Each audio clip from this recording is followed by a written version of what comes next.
Hello అండి, welcome to Vanaja vlogs YouTube channel. అందరికీ నమస్కారం అండి. ఈరోజు మన వీడియోలో పిల్లలు పెద్దలు అందరూ ఇష్టంగా తినే veg and non veg mixed biryani చూపిస్తానండి. దీనికోసం ముందుగా basmati rice and normal rice కొన్ని కలిపి కడిగి నానబెట్టుకొని పక్కన పెట్టుకోవాలి. పెద్దవాళ్ళకు కూడా ఈజీగా డైజెషన్ అవుతుందని చెప్తున్నానండి. తర్వాత ఒక కప్పు చిన్న సైజ్ చికెన్ తీసుకొని పీసెస్కు ఉప్పు కారం కలిపి పక్కన ఉంచుకోవాలి. ఇష్టం లేకుంటే స్కిప్ చేయొచ్చు. తర్వాత ఒక కప్పు క్యారెట్, ఒక కప్పు ఆలు పీసెస్, ఒక cup paneer pieces, cup fried onions, 2 tomatoes, 4 పచ్చిమిర్చి కట్ చేసి పెట్టుకోవాలి. తర్వాత కడాయిలో కొంచెం ఆయిల్ వేసుకొని ఆనియన్స్ను ఫ్రై చేసుకోవాలి. బ్రౌన్ కలర్ వచ్చే వరకు చేసుకోవాలి ముందు చూపించిన విధంగా. తర్వాత ముందు కలిపి పెట్టుకున్న పీసెస్ అన్నీ వేసుకొని హాఫ్ ఫ్రై చేసుకోవాలండి. అన్నానికి పక్కన ఒక గిన్నె పెట్టుకోవాలి. కొంచెం ఆయిల్ వేసుకోవాలి. ఆయిల్ అయినా సరే, గీ అయినా సరే యాడ్ చేసుకొని ఫోల్ గరం మసాలా, ఉల్లిపాయ, పచ్చిమిర్చి, టమాటాలు అన్నీ వేసి సరిపడా సాల్ట్ యాడ్ చేసి 1 కప్కి 2 కప్స్ ఆఫ్ వాటర్ వేసి బాగా మరించుకోవాలి. అలా మరుగుతుండగా పుదీనా, కొత్తిమీర వేసి ముందు కడిగి పెట్టుకున్న రైస్ వేసి 75% ఉడికించుకోవాలి.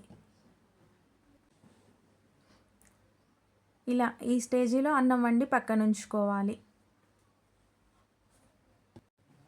తరువాత దమ్ చేయడం కోసం వెడల్పు లాంటి మందపాటి గిన్నె తీసుకొని ముందు వాడిన ఆయిల్ ఇలా వడకట్టి వాడుకోవచ్చు.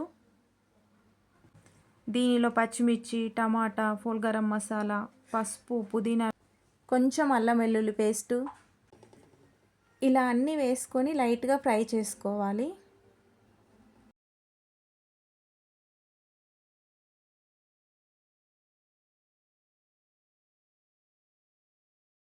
ఫ్రై అయిన తర్వాత ముందుగా ఫ్రై చేసి పెట్టుకున్న క్యారెట్, ఆలు పీసెస్, చికెన్ పీసెస్ అన్నీ వేసుకొని లాస్ట్లో మాత్రం పన్నీర్ వేసుకొని కలుపుకోవాలి.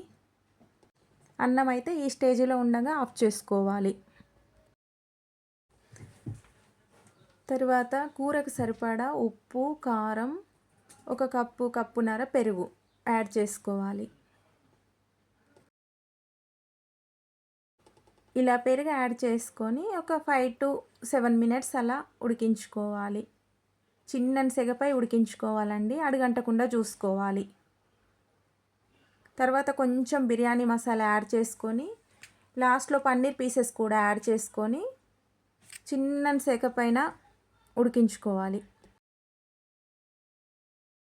ఇలా కూరలో ఆయిల్ పైకి తేలేంత వరకు ఉడికిన తర్వాత ముందుగా వండి పెట్టుకున్న అన్నాన్ని ఇలా లేయర్ బై లేయర్ వేసుకుంటూ పుదీనా, కొత్తిమీర, ఫ్రైడ్ ఆనియన్స్ ఇలా వేసుకుంటూ లేయర్స్తో కప్పేసుకోవాలి. లాస్ట్లో నిమ్మకాయ రసంలో కొంచెం పసుపు యాడ్ చేసి పైన వేసుకోవాలండి, ఎందుకంటే కలర్ కోసము. లాస్ట్లో కొంచెం నెయ్యి వేసి మూతపెట్టి వెయిట్ పెట్టుకోవాలి. ఒక 10 మినిట్స్ పాటు మీడియం ఫ్లేమ్ పైన ఉడికించుకోవాలి. 10 మినిట్స్ అయ్యాక స్టవ్ ఆఫ్ చేసి పక్కన పెట్టుకోవాలి. స్టవ్ ఆఫ్ చేసిన 10 నిమిషాలకు ఓపెన్ చేస్తే గుమగుమలాడే veg and non veg biryani అయితే రెడీ అవుతుందండి. ప్లీజ్ వీడియో నచ్చినట్లయితే లైక్ అండ్ సబ్స్క్రైబ్ చేసి సపోర్ట్ చేయండి. Thank you for watching. Bye అండి.